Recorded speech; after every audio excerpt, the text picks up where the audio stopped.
2, 3. Okay, There you let's go. roll. Action. Okay, what is your name? My name is Michael Scott Mitchell. Okay. I'm one of 6 children in my mom and dad's family, 5 boys and 1 girl, and I have a twin brother. And what about you makes you Southern?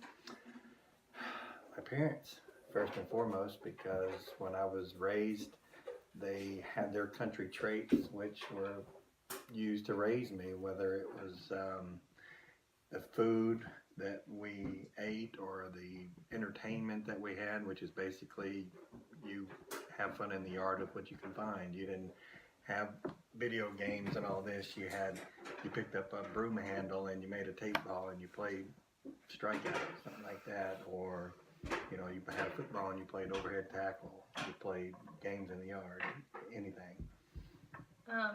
So where were you raised in the South? In Millington, Tennessee. My dad was in the Navy. He joined when he was just got out of high school, joined the Navy and married my mom. They eloped, and when he retired, I was in Millington, Tennessee, where he retired from the Navy after 23 years and grew up there. Oh yeah. So what was your childhood like? Well, it's funny you say Arkansas because we went to Arkansas a lot because that's where my grandparents were. So we were there at least one weekend a month to go see grandparents and that type of stuff. So growing up, it was a lot of people in a small house, 6 kids and 2 adults in a 3-bedroom house, which is probably about 1,400 square foot. So it wasn't very big. We actually lived in a trailer at one time when my dad was still in the Navy.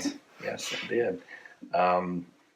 Dinner time was always family time. We always sat around the table and all of us ate together and talked. But other than dinner, we were always out doing our own thing. We were never inside during the day. We were always outside, and Mom had to always come holler for us or come searching for us to get us to come home because we didn't stay inside. What is Southern home cooking to you? Oh, good. Good food, good memories, good food. My mom could take a whole chicken and cut it up and fry it and serve it in less than an hour. She didn't buy fried chicken. She didn't buy pre-cut up chicken. She bought whole chickens, cut it up, and fried it. She would make a gravy out of the grease that was in the skillet with flour and milk. Basically anything to eat that was you could grow. We had it, tomatoes, radishes, whatever. My dad hunted, and so he'd bring home squirrels, and it was my mom's favorite to cook was a squirrel. And there's nothing more gross than seeing a squirrel when it's cleaned and ready to cook. It looks like a rat, but they tasted good. So, but mainly the meals were all home cooked, whether it was a pot of beans or wilted lettuce, which is just kind of like lettuce with bacon grease poured on it, or which sounds gross, but it's actually quite good. Anything around the house that she could make a meal out of, she would. Macaroni and tomato sauce, that was what we ate. Like I said, my dad was in the Navy and he's an enlisted man, and my mom never worked, so we didn't have milk to drink all the time. We drank a lot of iced tea because it was cheap to make and it would go around, and whatever was in the cupboard is what we ate. There was never leftover food because it always got ate. Gotcha. Awesome. So since you were like a kid, you stayed in the South? Like you didn't move around a lot like you would think like military families would? We did, but I was really young, so I didn't know it. We went from China Lake, California to Charleston, South Carolina, where I was born, to all the places in between, all the Navy spots, all the Navy bases. So even though we moved around, I don't remember it because I wasn't old enough to remember it. I remember bits and pieces. I actually remember we lived in a desert one time near a Navy base out west, and I remember going to the desert and shooting snakes with a pistol with my mom that she got from Sears and Roebuck. So mainly like what you recollect is from like the South? Yes. Mainly from what I recollect is like from 1970 when I was 6 years old on, which is Millington. Gotcha. And of course, my time in Arkansas with my grandparents growing up, which was in Newport, Arkansas, and another town called Grubbs, Arkansas. Who's your favorite Southern cook? My mom. Gotcha. What about her makes her Southern and not just a cook in general? Her ability to make something out of nothing. Whether, like I said, it was turnip greens, collard greens, food out of the garden, tomatoes, onions. She would take anything and make it into a meal and make it into a good meal. The meat that she would cook was always fried. It was pork chops. It was chicken.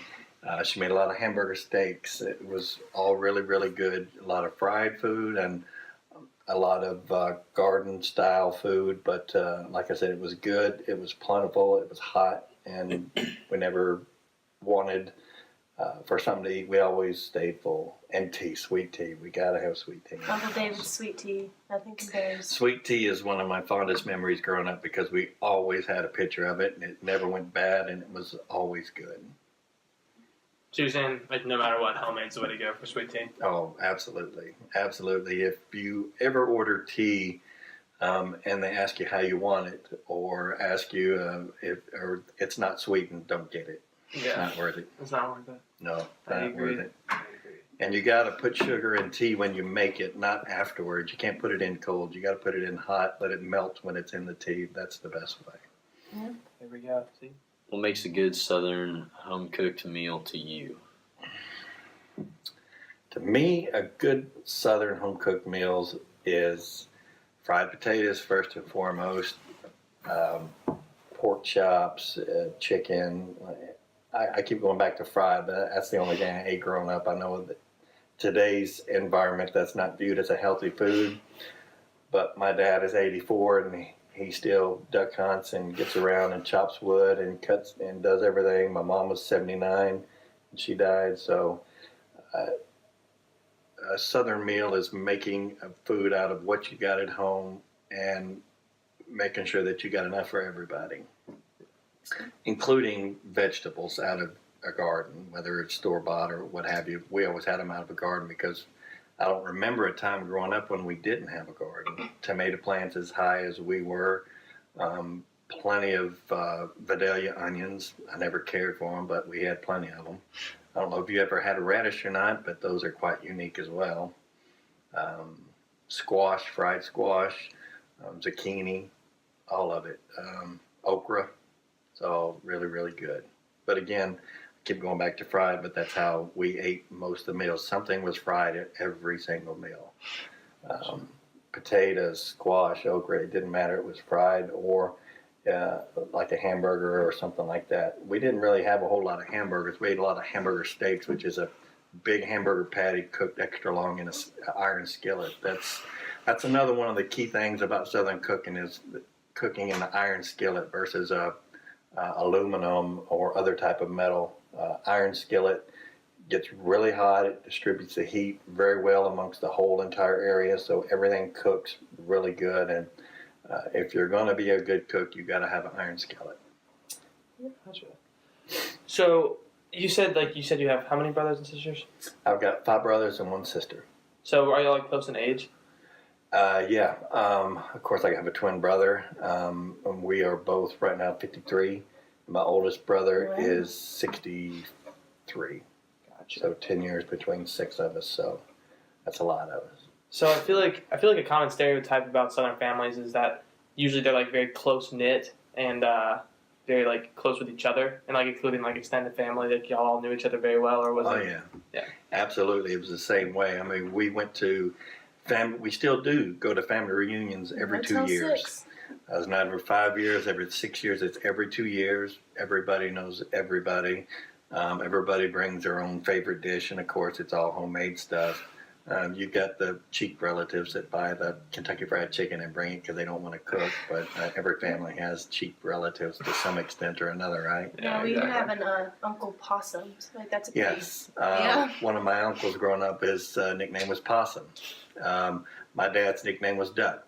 That's another thing about being country. It's almost a requirement to have a nickname. You can go by your name, of course, but everybody has nicknames. We got plenty of them, Possum being the most unique. But Possum was a unique individual. He was an Army Ranger in World War II, and They put a lot of videos up of him in the service when he died. So it's quite unique to see him in that capacity because he was a short guy. And when he got older, of course, he got heavy. Everybody gains weight when they get heavy, so you'd never expect to see a short, heavy man as an Army Ranger, but he was. He would tell a story about he was in one battle and he went over the side of a landing craft and he sunk to the bottom, and one of the big, tall guys had to grab him and help him up to the shore. So it's quite unique to hear that. Awesome. So overall, would you say you're glad to be raised in the South around Southern food? Absolutely. Absolutely. That's one of the favorite times of the day is mealtime, and eating good food is always a big part of life. Nobody wants to eat bad food. Everybody wants to eat good food when they eat, and mealtime never lets you down in my house. You always had. You may not like 100% what you're having, but there was always something else you could fill up on. You know, whether it's cornbread or like I said, a pot of beans, pinto beans or navy beans. Navy beans are white, and pinto beans have a little are brown. And cornbread. My mom fixed cornbread that melted in your mouth. You didn't even need butter. It was so good. And it's all. She never had a recipe book or anything. It was all in her head. That's one of the things today that we wish we'd have done. My brothers and I is get the recipes from her before she died. So. I mean, we even, for breakfast growing up, it was a country that was always eggs or oatmeal or something that was quick that she could put together for 6 kids getting ready for school. We always had good food. Very little cereal and milk. It was always something cooked. Thank you for your time. Appreciate it. Thank you. You're welcome. Right. Glad to talk to you.